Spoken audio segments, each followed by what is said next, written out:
Hi everyone. Before we get started, I have a bunch of things I want to announce.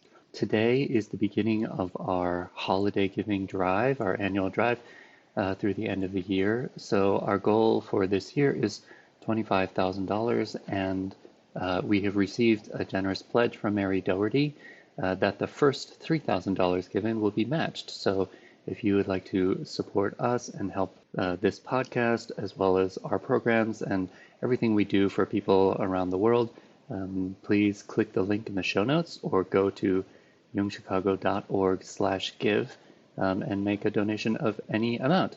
Become a member, appear on our donor wall or in the podcast credits if you're a donor of a certain level, and you can also get free attendance to some of our webinars, all that stuff. So if you want to support the Institute, like I said, just click the link in the show notes. And then also, as part of our drive, Patricia has done a series of interviews that she's calling Jung in the World that will begin today with this episode with Maci Daye. We'll be posting one episode a week for the duration of the drive. So I hope everyone will enjoy that. Also, you have a little under 2 months left to apply to be in the analyst training program. If you're interested in becoming an analyst, if you want to learn more about that, just go to jungchicago.org/ATP. The deadline to apply is January 15th. We also have a new webinar posted on the website, Edith Rockefeller McCormick, Philanthropist, Intellectual Analyst. It'll be Saturday, January 22nd, 2022, 9 a.m. to 12 p.m. And seats are available. And it's a little different than our regular webinar time, so just keep that in mind. Today, we also begin our annual cyber sale. So November 22nd, which is today, through November 30th, everything in our online store is 40% off. So if you have something that you've been looking at that you're like, it's a little too much, I don't want, then now's the time. Just make sure you enter the coupon code CYBER on the cart page before proceeding to checkout. If you go directly to checkout, you won't see the coupon box. That'll be something we'll fix actually kind of soon, but for now it is what it is. So thanks for your understanding, and go to the cart page to enter the coupon code. Thanks.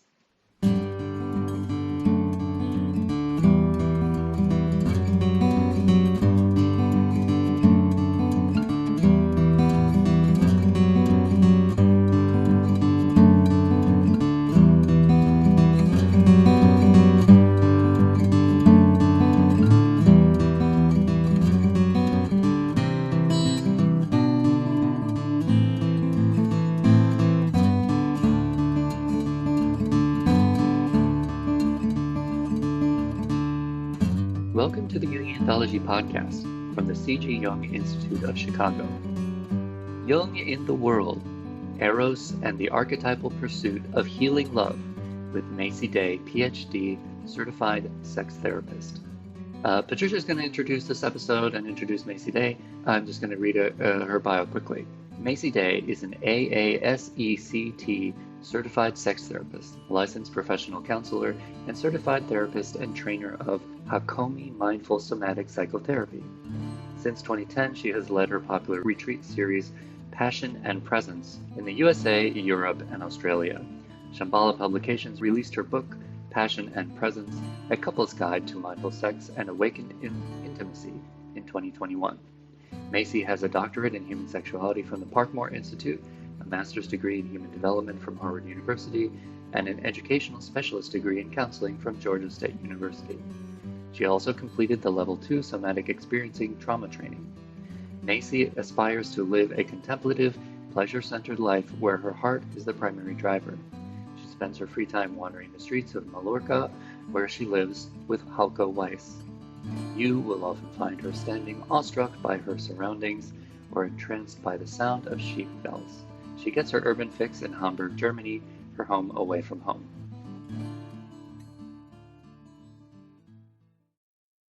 Hello, this is Patricia Martin, and welcome to Jungian Anthology. I'm a professional affiliate at the C.G. Jung Institute of Chicago, and I'll be your host today. We're going to be kicking off a new series that I'm very excited about called Jung in the World. In this series, we'll be talking with people whose work intersects with Jung's ideas to tell a more contemporary story of his enduring impact in a brave new world. Love was a great mystery to C.G. Jung. It is thought that his pursuit of love and the feminine aspect of his psyche was an animating force in his famous Red Book. Joining us today is Maci Daye, a trained psychologist, certified sex therapist, and author of the book Passion and Presence, a couple's guide to awakened intimacy and mindful sex.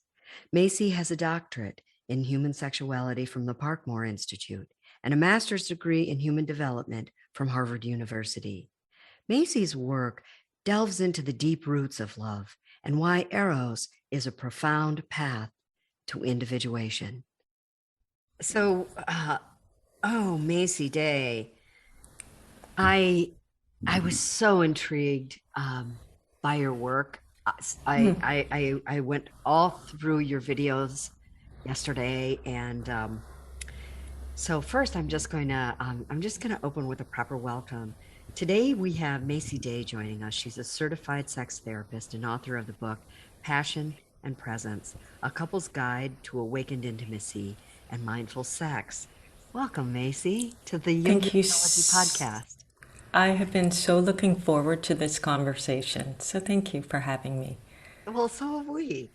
I took this quote from your website. You describe your own work this way: mindful sexuality involves embracing both the joys and complexities of erotic coupling with a curious and open heart.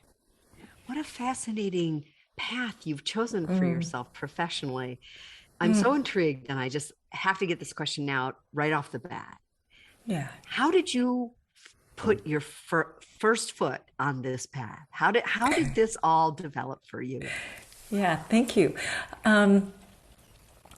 Well, as probably a late teen, early adult, I was pretty intrigued with Eros and the erotic, but I didn't call it that then. That happened much later.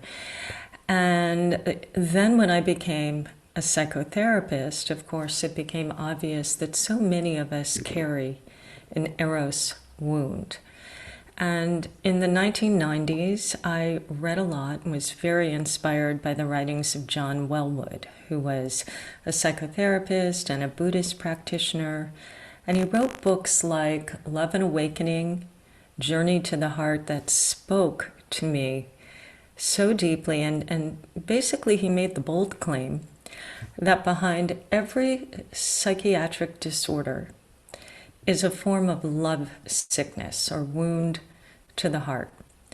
And it presents as an inability to give love or to receive love because we falsely believe we're unlovable. And for him, the remedy for this was a love relationship, because there's nothing like the crucible of a love relationship to smoke out all of our barriers to love. And for him, a relationship could be repurposed from the contract of mutual exchange to a path and a practice of psychological and spiritual awakening by privileging growth over comfort, and by choosing to lean into these issues and work them. And so so that was probably my third foot. First foot, intrigue with Eros. Second, experience as a psychotherapist. But when I went to develop Passion and Presence, which began as a series of retreats, I really think John was my inspiration and my muse, because this work is exactly what you said. It's befriending the joy and the suffering, the pleasure and the pain. That's part of the erotic package, with curiosity and an open heart in service of healing our Eros wound. That's fascinating. And I think it very much honors Jung's theories about Eros. And thanks for using his word. That's his word for this. Is that it is a path to wholeness. Exactly. Right. Exactly. And I think that's what your work is premised on.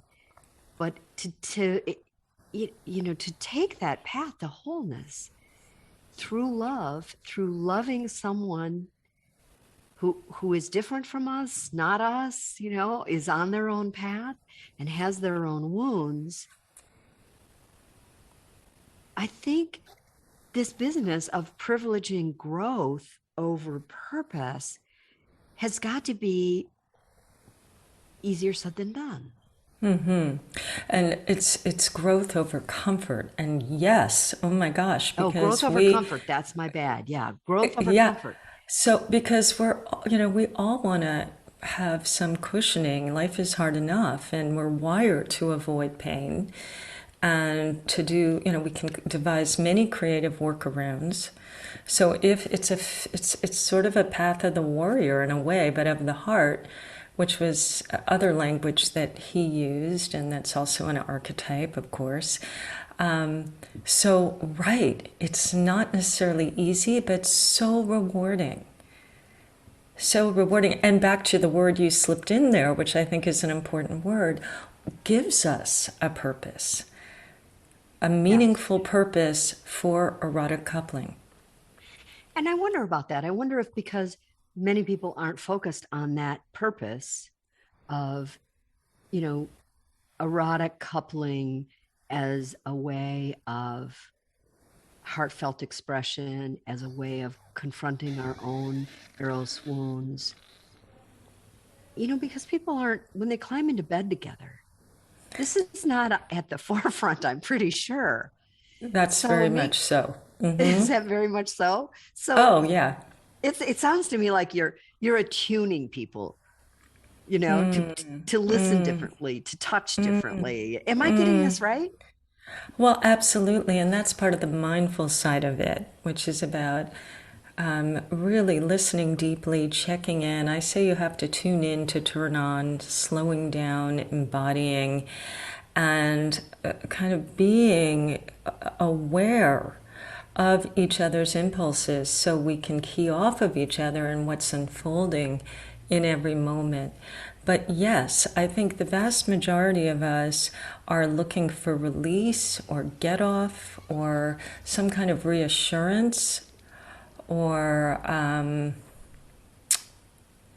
are operating out of habit and a sense of duty, or we should do this because everyone says it's so important to keep a relationship alive. But going to those deeper levels and recognizing this amazing, unique opportunity to get a first row seat of how our life themes play out on the erotic stage, and some of the deeper, usually hidden forces that are shaping our bedroom behaviors.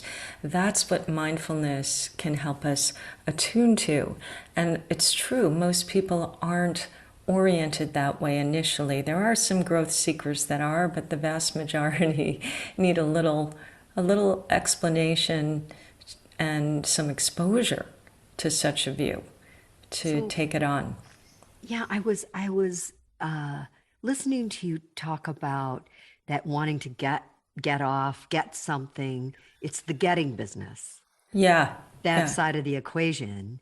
And I study the collective and I study social changes that, have deeper roots in the collective. And I watch the marketplace, the online marketplace that has taken the place of romantic love and romantic courtship. Yeah. And I, I'm, that is a getting mindset. And so are you seeing that kind of shift in romantic courtship is showing up in your workshops? Is it showing up in your therapy sessions? The shift to, To a kind of commercialism, a kind of I'm just here to get something, or are you just seeing people adapt to that, or are you seeing a dysfunction show up in that? Like, that's not really what I want, but that's what the world is telling me. yeah. So I think people don't know how to put language to what they want. They hunger for something. They want something richer, deeper, more authentic, more vitalizing, more soulful. I think of the soul of Eros as expression. And what we learn of sex comes through different doorways, of course, but by and large, the models that we carry in our head match what's in the collective, which is often a distortion of Eros, a commercialization of Eros. And, when we enter that way and we're navigating with a kind of map and a goal to match something against what we saw on TV the other day, Eros tends to vacate. It kind of leaves because it's not really the space where Eros kind of feels welcome. And so, yes, I see a both and of people coming in initially with, well, gosh, if I just was a better lover, if I knew more techniques, if I had more variety, more positions, maybe I would find what I'm seeking, this ineffable kind of quality. But once they, start to understand what it is they're seeking and the path to get there, then something shifts. For some, really quickly, the light goes on, and for others, it never goes on, and for others, it just takes some time and repeat exposure. When you talked about the Eros wound, it made me wonder about the mother complex. Jung thought that the mother complex could either be a source of security and nurturance, or on the dark side of the spectrum, it could be a possessiveness and a not so healthy thing. And I wonder how the mother complex gets expressed in your work with couples. Gosh, that's a great question. Let me feel into that for a moment and see if something comes. And it might not. I just was curious about it because it's our primal anchor to love for most of us, right? Is our relationship to our mother. And we separate from that. And then, maybe there's nothing to my question at all, and that's fine too. Well, let's take it up. I love taking up questions. Certainly the imprinting that happens from those earliest connections it's filed beneath consciousness in what I call our sexual operating system. And whether we see relating and opening as the promise of nurturing and protection, or the threat of control and suffocation and clinging manipulation or criticism, certainly depends on the kind of parenting we received, and how that plays in the background of what we expect and what we can and can't open up to is exactly the territory that I go into, because I'm very much looking at using the illuminating power of Eros to render visible all of the barriers, the internal barriers, to being open and fully expressed, and to be able to receive, which we were talking about a moment ago, and give. And with those distortions of that natural relational impulse, of course there's going to be protective strategies and barriers. Are people always conscious of that? Generally not. Would they give it that language if they're not a Jungian? Probably not.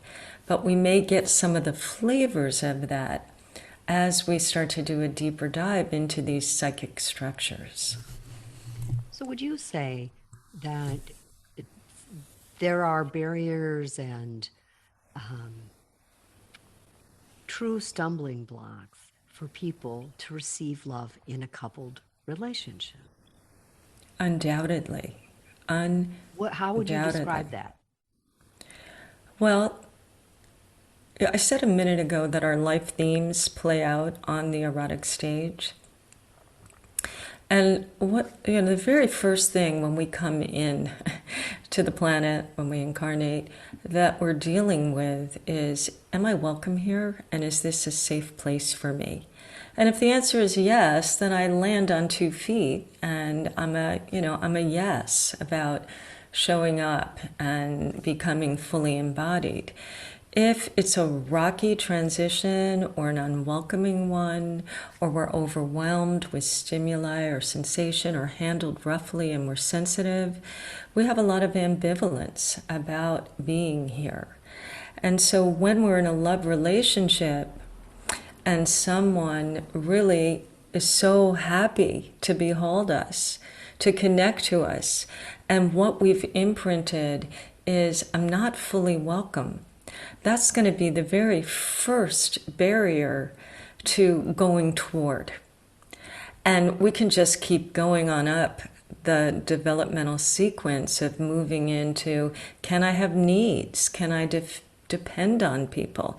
Again, if the answer is, yeah, most of the time, then I'm going to be more comfortable giving and receiving, asking for what I want, trusting, allowing. If the answer is, oh no, I've got to watch out for myself, my needs don't matter, or there's no support for me here, then I'm not going to, again, open fully to love or to Eros. And again, I could keep going on with some of these developmental thresholds and the issues that we're kind of encoding at each stage. But invariably, we are going to have layering of barriers to loving relationship and to Eros.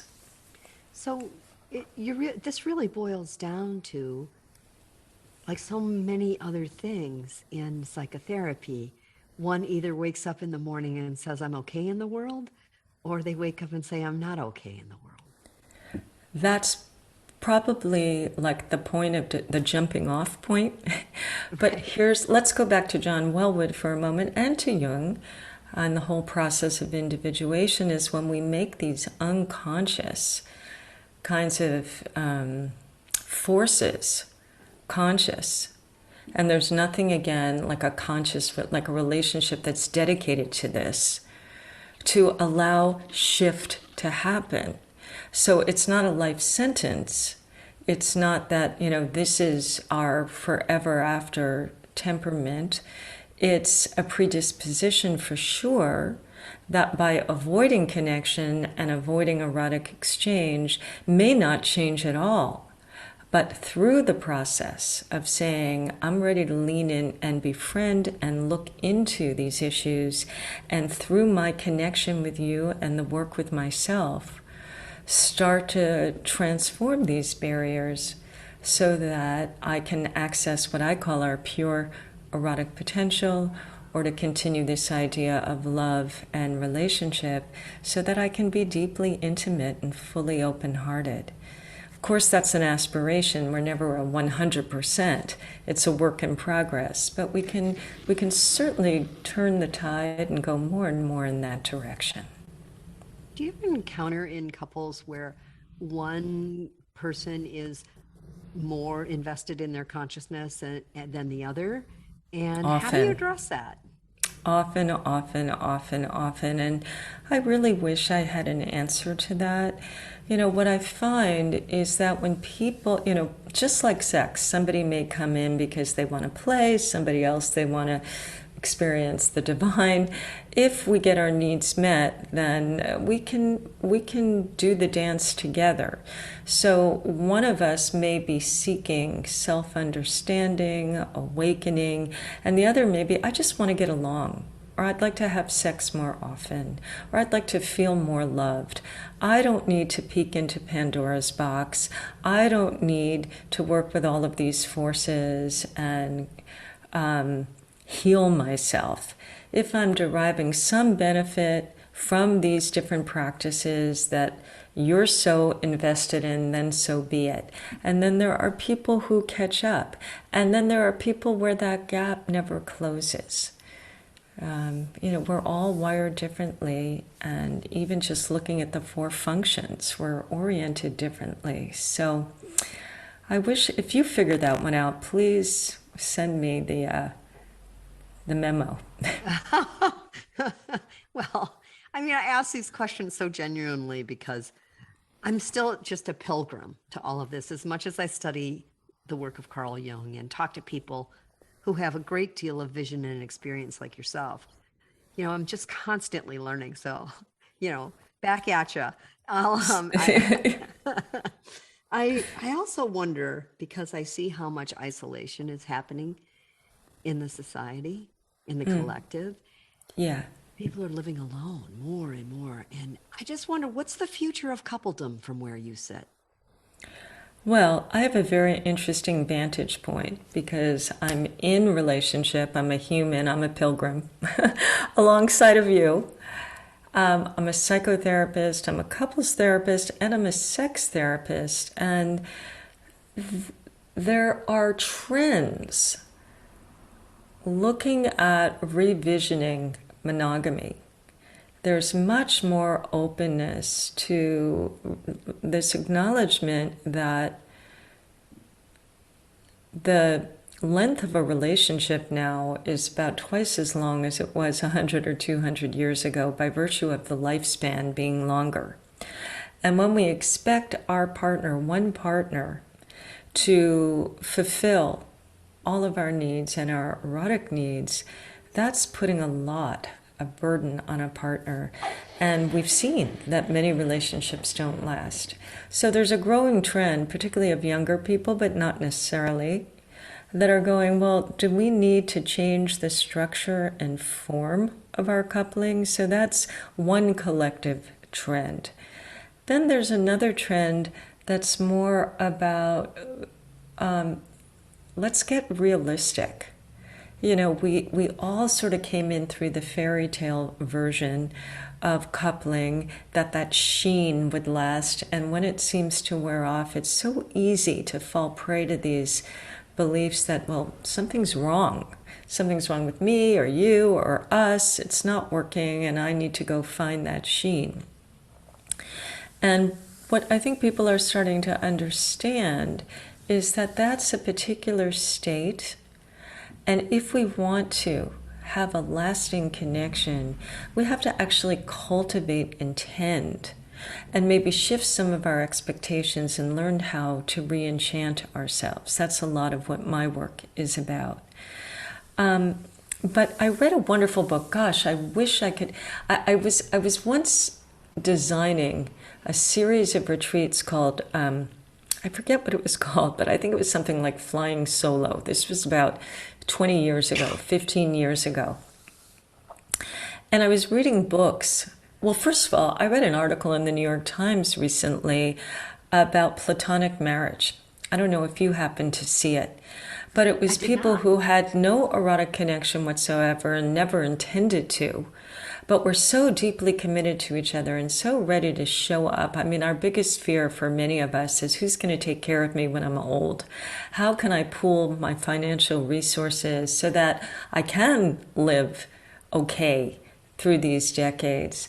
How do I have companionship, to your point, in this increasingly isolated, nomadic, sort of disenfranchised kind of existence? So people are saying, I love you. You're the person I spend the most time with. I'm ready to commit to you and formalize it. So that's one thing. And then people are doing more co-housing.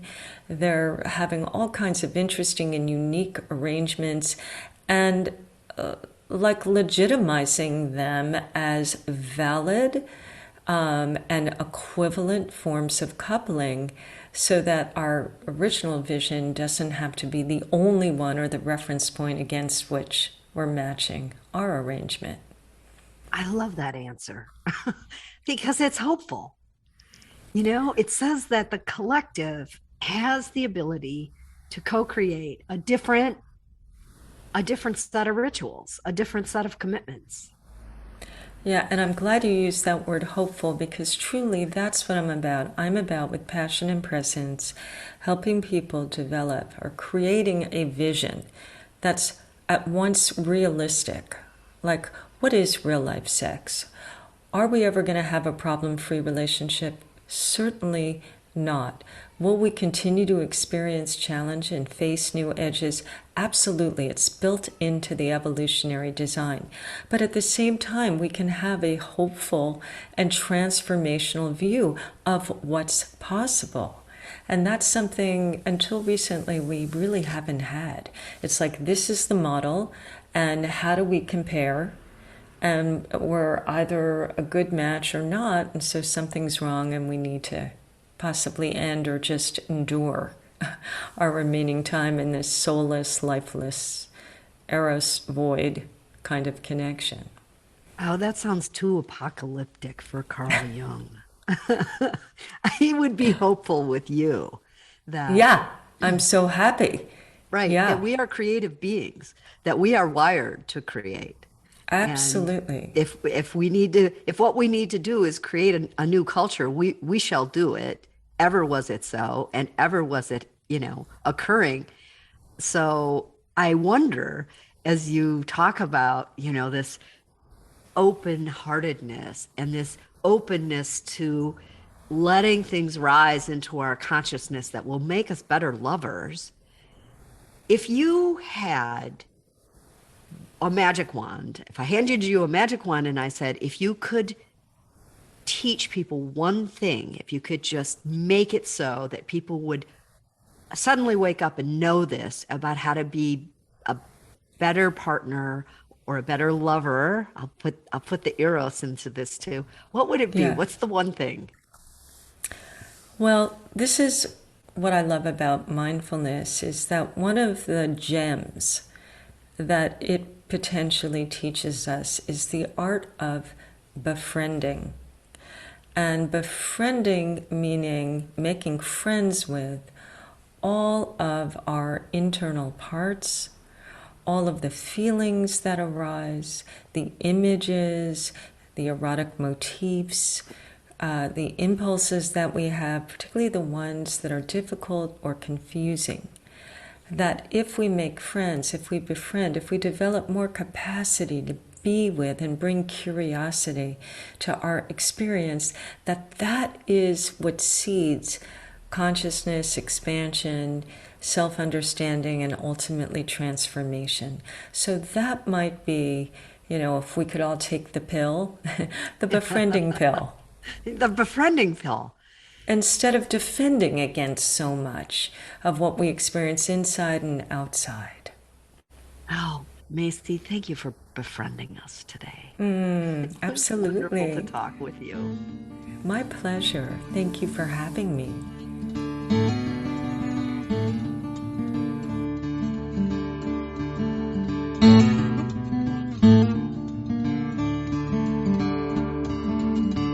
This podcast is distributed under a Creative Commons Attribution, Non-Commercial, No Derivatives license. Share it all you like as long as you maintain the attribution to the speaker, but please do not change it or sell it. If you like this episode, tell your friends about us or leave us a review on iTunes. For more information about classes, training programs, videos, audio, this podcast, or to find a Jungian analyst near you, visit our website, www.jungchicago.org. Thank you to our 2020 donors who gave at the contributing member level and above: Barbara Anand, Usha and Ashok Beatty, Jackie Cabe Bryan, Eric Cooper and Judith Cooper, Kevin Davis, George J. Didier, Mary Doherty, James Fidelibus, John Korolewski, Marty Manning, Diane Sherwood, Deborah P. Stutzman, Deborah Tobin, Alexander Wayne and Lynn Kopp, Gerald Weiner, Karen West and James Taylor, and Ellen Young. If you would like to join our generous community of supporters, just go to jungchicago.org/give.